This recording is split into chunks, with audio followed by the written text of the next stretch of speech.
If you're trying to update your CV and your cover letter, here are a few simple tips. When you're writing a CV, you have to put your professional profile or professional summary or an executive summary at the very top of your profile and relate that to the job that you're going for. Relate it to the requirements of the job. Imagine if you yourself were reading 50 or 100 CVs, and for each CV you had to look at the requirements of your role, and then you had to go down through the CV and find those keywords to see if they match what you're looking for before you could progress with the application. You might find that a bit frustrating. So let's make sure that we place all of those at the very top so that the HR manager or the hiring manager can find those straight away. So that's the first thing. The second thing is describe your experience really clearly. So write nice, long, detailed sentences, but no more than 2 lines, and use a verb to start each one of them. If you're currently working in the role, you can use the present continuous, like managing, leading, developing. If the role was in the past, you could say things like managed, developed, led. And then when you're writing out the sentences, a very simple structure to use is what, how, and or why. So what did you do, how did you do it, and why did you do it?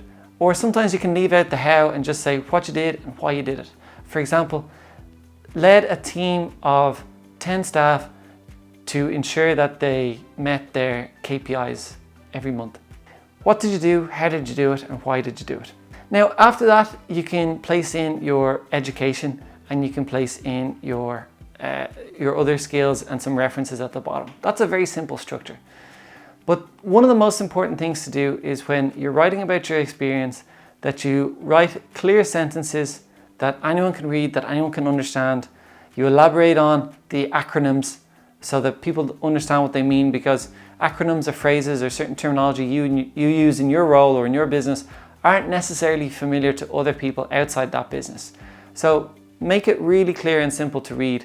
Also, be specific.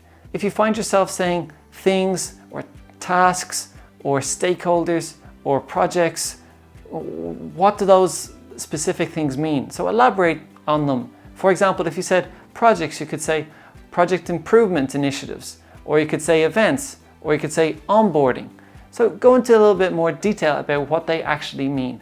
And then that will make it very clear and allow you to sell your skills and experience a lot better. Thanks for watching. I hope this helped.